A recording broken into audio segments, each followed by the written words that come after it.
Import mga kaabante, nilanta ni Charles Chu kung sinong import ang kanilang bet na kunin sa susunod na Import-Laden Conference. Alamin kung sino ito sa report ni Zeus Valdez.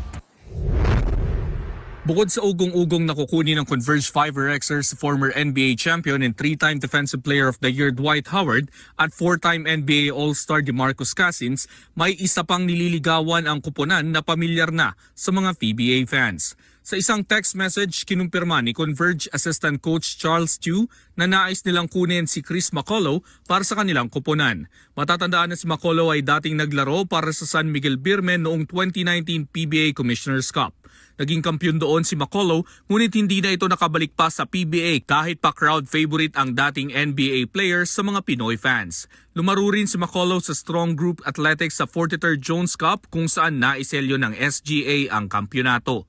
Dati na rin ginusto ni McCullough na irepresenta ang Pilipinas sa mga FIBA-sanctioned tournaments ngunit hindi nagkaroon ng aksyon ukol dito.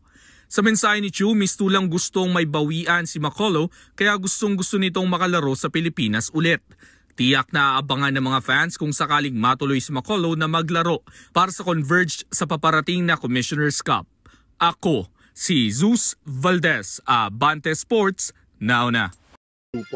Ulit sa coach na naganap sa cellar dweller sa Terra Firma Jeep. Magbago na kaya ang timpla ng koponan ngayon bago na ang kanilang mentor? Alamin yan sa report ni Jessie Ann Marie Escanio.